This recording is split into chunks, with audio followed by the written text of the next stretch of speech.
Hi, it's Sarah.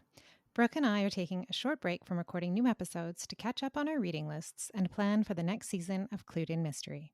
While we're off, we are re-releasing a few of our favorite episodes. We hope you enjoy.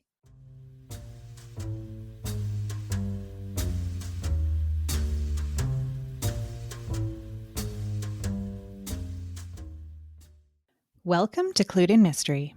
I'm Sarah. And I'm Brooke, and we both love mystery. Hi, Brooke. Hi, Sarah. I'm really ready for today's topic. Well, that's good to hear. Today, we are going to be talking about workplace thrillers, which, sometimes people are not that excited to get up and go to work. I will start us off with just a really brief introduction. Work is a near universal, unavoidable experience. And even if you've only spent a short time working, you've probably spent at least a moment or two being frustrated, whether it's by a client, a colleague stealing your lunch from the office kitchen, or what feels like a pointless task. Luckily, there are workplace thrillers that we can turn to, rather than acting on any of those frustrations. And the workplaces that authors invite us into are often so toxic, if not outright deadly, that our workplace frustration seems pretty minor in comparison. Today, we will talk about mysteries where the workplace plays a starring role. Although it's not generally billed as a workplace thriller, Edgar Allan Poe's short story, The System of Dr. Tarr and Professor Feather, describes a terrifying work environment that has serious consequences for the employees. A few early mysteries featuring murders at a workplace are Dorothy L. Sayers' Murder Must Advertise, which was published in 1933, and Agatha Christie's Cat Among the Pigeons, which was published in 1959. There may be some other examples, but even looking at other works by Christie and Sayers, most of their books are in more social rather than in professional settings. The first workplace thriller that I read is The Firm, which was written by John Grisham and published in 1991. In it, the main character starts working at a law firm that hides some very dark secrets. Since then, I've read a few others, but to be honest, I struggled to find many examples of workplace thrillers and mysteries for today's episode, other than the handful of books that I've read. I'm sure there's others out there, but there didn't seem to be as many as some of the other subgenres that we've discussed. And maybe, Brooke, that's where we can start. Do you think that despite the fact that nearly everyone works in some capacity at some point in their lives, audiences don't really want to read about work? Yeah, that could be the case. Thanks for the summary, Sarah. That was great. And like you say, a lot of times we have the Sunday blues because we don't want to get up and go to work. So maybe that is part of why, because I agree, there aren't as many examples. The ones that we have are often very, very good and draw on the same psychology, I think, as domestic thrillers for exactly the reasons you say. We've all been there. But I see what you're saying, that there haven't been as many written. And I agree with you, Brooke. I would kind of categorize them along with domestic thrillers, but rather than a blood family, it's your work family. Mm-hmm. And there can be some weird dynamics because, like family, you're spending time with people who you might not ordinarily choose to associate with. But unlike family, you have to spend time with them if you want to get paid. So there's some obvious tension that can be built into a workplace thriller. And I would agree with you. The ones that I've read, I thought were very, very good. But I was surprised that there just didn't seem to be a whole bunch of others out there. Yeah, it feels like it's a goldmine of opportunity because you do have that closeness, just like a family. As they say, we spend more time with the people that we work with than our actual biological families. And so you're going to have those layers of secrets. You're going to have the conflicts that you have anytime you put a group of people together. And I loved in your summary that you're like, no matter how much you love your job, you felt some level of frustration at work. We all have. And I think we've all experienced some kind of, strife or even, trauma at some point. I mean, hopefully not to the level of harassment or racism like we see in these workplace thrillers. But, certainly you've gotten frustrated at some sort of favoritism that happens in your workplace, or the grouchy boss, or there's that coworker that no matter how hard you try, the two of you just are like oil and water, and you don't like them, and they probably don't like you. And we've all had those situations, and so I think that it makes this subcategory so accessible in the same way that domestic thrillers are, because I can't imagine what it's like being a fighter pilot, but I definitely know what it's like to be an office worker. Yeah, that's a great point. And there's, I will say the workplace thrillers that I've read cover a whole variety of workplaces. Like they're not just all offices or different types of work environments. So I read a book called The Showrunner by Kim Moritsugu, which is a bit of a slow burn, but it's two colleagues who have started a business together, but end up despising each other and going to great lengths to end their working relationship. And it towards the end, it's kind of like, well, that's one way to do it. But the firm is in a law environment, and there's there are others. Dorothy L. Sayers' book is in an advertising agency. The Christie book that I mentioned, Cat Among the Pigeons, is at a prestigious girls' school. So there's a whole variety of others. I think a couple of years ago, a book, I don't know if I would say it was definitely a workplace mystery, called The Maid, where it takes place in a high-end hotel, and you kind of get a sense of what someone who's working as a cleaner in one of those hotels, what her kind of daily tasks are, and then she gets caught up in this investigation when a guest dies there. I like that too. I like the different glimpses that you get into different industries or different kinds of organizations. You see maybe the side of it that you didn't know existed, some of the politics that are within that type of work. And there can also be blue collar examples. A film that came to my mind this week was The Machinist, which is like a 2004 film starring Christian Bale. And this is the second time I've mentioned a Christian Bale movie in about 3 episodes. So I'm revealing a favorite. But this thriller, psychological workplace thriller, is set in, obviously he's a machinist, so more of a factory, very gritty blue collar scenario. But we have the same, conflicts with the coworkers, this big question of what's going on. This story in particular, if you haven't seen it, is actually told in reverse. You figure out later on, and the clues drop in very very mysteriously. But it's a great example of a workplace thriller that we get from that blue collar end of things. That's great. I actually haven't, I don't think I've seen that. I don't think I'm as big of a Christian Bale fan as you are. You also mentioned the Dorothy L. Sayers Murder Must Advertise, which is one of my reads from this week. Or rather, I should say listens. I listened to a radio adaptation that was done in the late 70s, and it was simply delightful. It was so great. As you say, Dorothy L. Sayers sets this in Pym's publicity. And I love the fact that Dorothy L. Sayers was also an advertising copywriter. So she has a very knowledgeable place to write the story from, and she could make it just a lot of fun. Her mysteries are infused with a lot of humor, whether it's humor in the scenarios or the actual characters are kind of cards and say funny things. So I just always really enjoy her mysteries.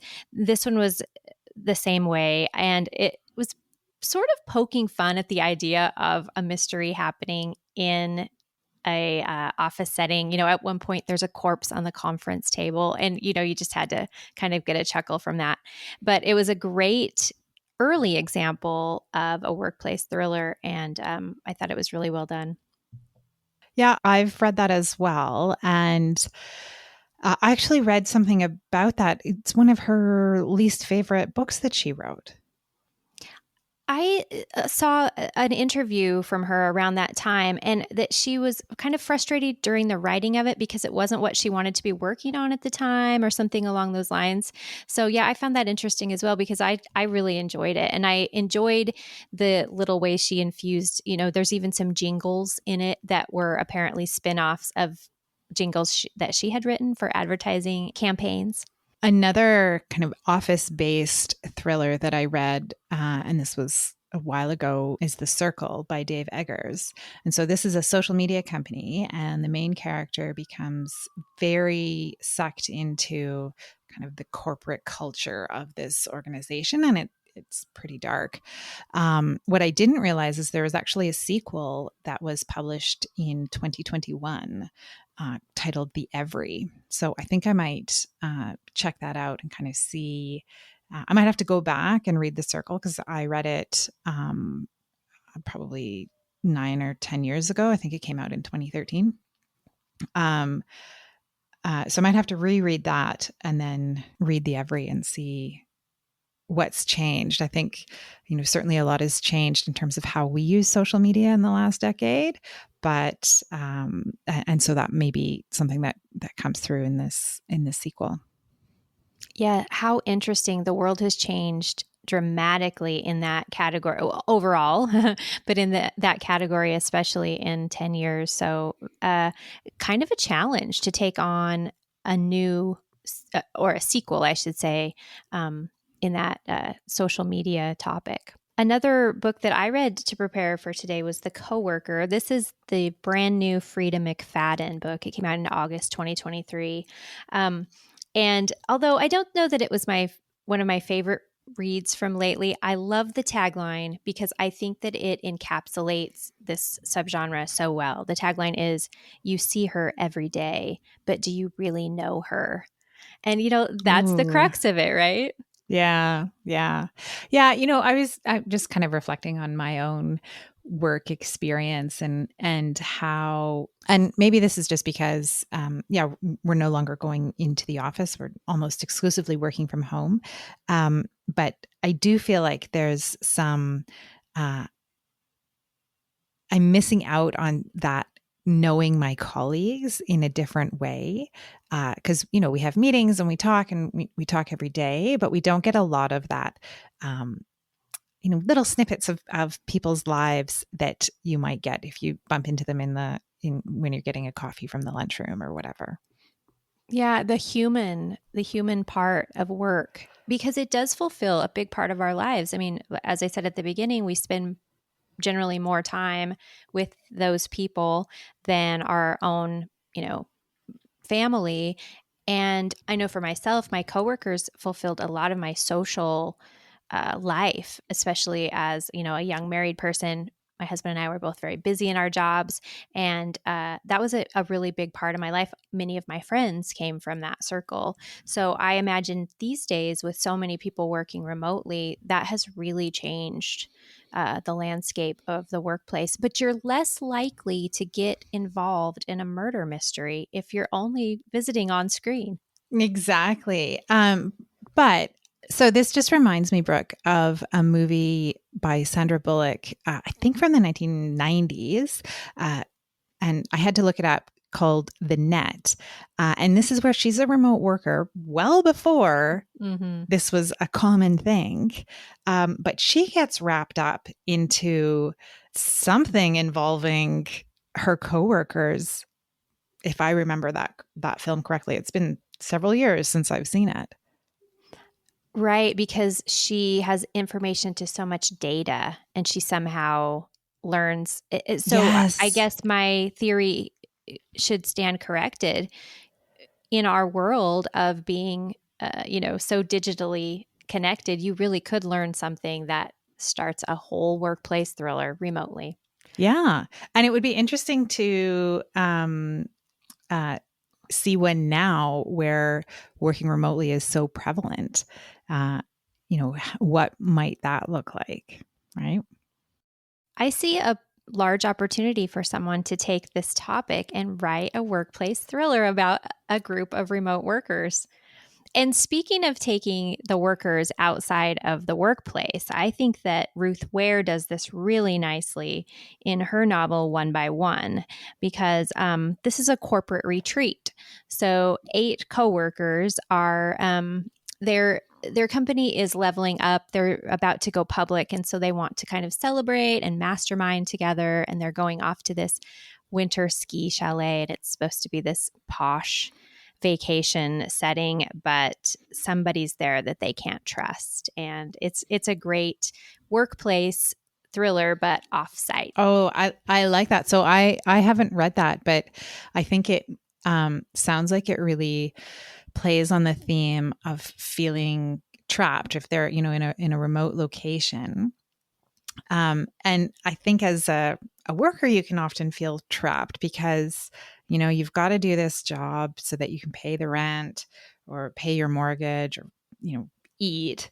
It may not be the job that you want to do. You may not be working with people that you really want to be working with. And so that feeling of being trapped, even if you're not actually trapped in a snowbound resort, yeah, it sounds like she's playing with that theme.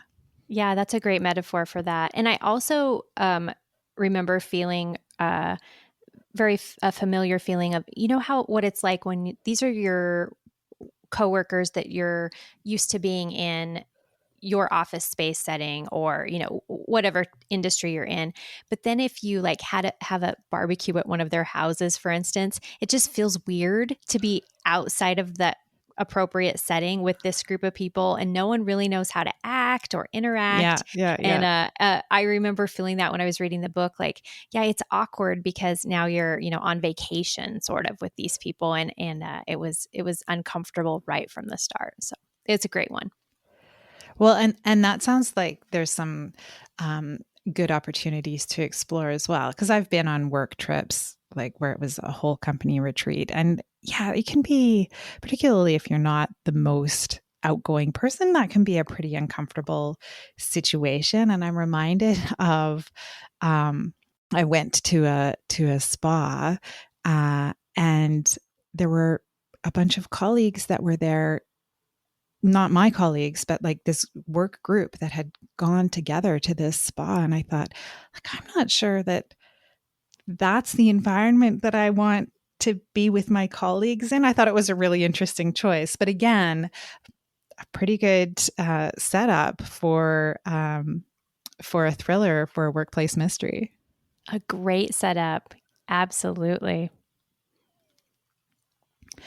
And so, Brooke, do you think that there's a type of workplace that lends itself really well to this kind of book? I definitely think the leaning towards the legal, what John Grisham does, for instance, works really well, because it just fits in nicely with a mystery. And I was also reminded this week of the Dublin Murder Squad series by Tana French. And so this is putting the workplace as the police precinct. And so maybe think of it a little bit like watching Law and Order. So you're really inside the workplace of the cops and the attorneys that are investigating the case. So more than a police procedural, I do feel like that they are more interpersonal, like those thrillers. And something she does that is just really clever is that these are a series of standalones. There's 6. I think they came out over a span of about 10 years. But each one of them is told from a different point of view character, so a different homicide investigator or a police officer. But of course, they all work in the same precinct, and so there's crossovers, and you start to learn what's going on in this person's head about that person. And as you read each one, it just like fills in the world, and they're really fascinating. There's some love affairs that come and go, and then these people still have to work together. And so I think that is another oddly great place for a workplace thriller, is actually the police precinct itself. So that sounds like a great series. I haven't read it. Tana French is another one of those authors that I know I probably should have read something by, and I just haven't. So I will correct that. But yeah, I mean, I don't know that every police procedural would fall under that category of being a workplace thriller, because sometimes it's, there's just not that as much interaction with the colleagues. So it probably depends on the story. Absolutely. And the author and the way she tells the story. Mm-hmm. Yeah. So Sarah, I really like, as I said earlier, these titles where the author actually has some background in the industry. Dorothy Sayers in the ad agency, John Grisham, law.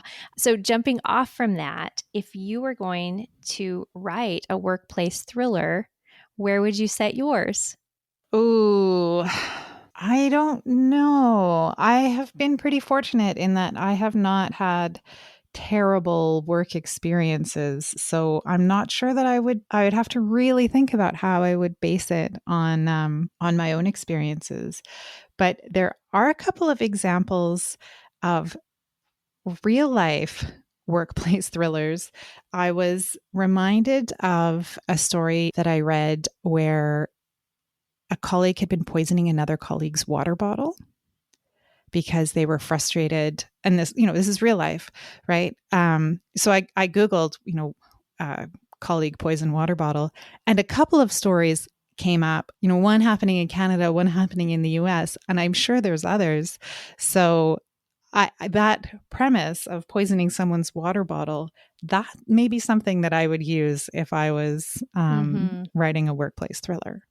Fascinating. Terrifying and fascinating. No kidding. So those people need to have read some of these workplace thrillers rather than acting out their own frustrations. Awesome. Well, if I were forced to use one of my previous work life experiences to write a workplace thriller, that means that I would be setting it either in state government, which I think is ripe for the picking, or a Dairy Queen ice cream shop. So I don't know how scary that would be, but first job to one of my later jobs, those would be the options. I'm with you. I like there's some kind of truth that comes through when an author writes about what they know. And I know we've talked about this in the past. There was a book called The Other Black Girl that came out in 2021 by Zakia Delila Harris. And it's set in the publishing industry. And that was where she had worked before, or maybe as she was writing this book, she was, so she was very familiar with it. And there's actually a series that I think might be on Disney in Canada, Disney Plus. So maybe it's on Hulu in the US, by the same name, The Other Black Girl. I've been watching some of it. I haven't finished the whole series. It does seem to diverge a little bit from what I remember from the book, but still really good. And some weird things happening in this workplace. So, we try and figure it out with the character, which is always fun. Yes, that one's on my list because when you couple the publishing agency with a mystery, then, I'm in. That sounds really good. It's definitely on my list. And I wanted to share with our listeners a true crime podcast if you're interested in these workplace thriller stories. It's called Red Collar. I'll just read the description so you can get a feel for it. When we think of white-collar criminals, we picture a CEO getting caught up in the latest financial scandal, but there's a subgroup within these seemingly nonviolent offenders who are never discussed in mainstream media, the white-collar criminals who kill. Catherine Townsend is the host of this, and she describes these cases. I was thinking about the poison water bottle, Sarah, where these are definitely white-collar criminals. They're embezzling money, or they're stealing another coworker's clients, or they're doing these things that are, yes, illegal, but nonviolent. But when pushed to the brink, and basically it's usually because they're going to be found out and their reputation or their job is on the line, they turn violent. And so these are true stories. darker and grimmer than fictional workplace thrillers. So keep that in mind. But fascinating stories. And I will say, if you're a fiction author, there is a lot of food for thought in these, and definitely will come away with the feeling of truth is stranger than fiction. Oh, that's a great recommendation, Brooke. Well, Brooke, thanks for this conversation today, talking about workplace thrillers. Yes, thank you, Sarah. It was great. And we both put a couple new ideas on our to listen and to read lists. And thank you, everyone, for listening to Clued in Mystery. I'm Brooke. And I'm Sarah, and we both love mystery. Clued in Mystery is written and produced by Brooke Peterson and Sarah M. Stephen. Music is by Shane Ivers.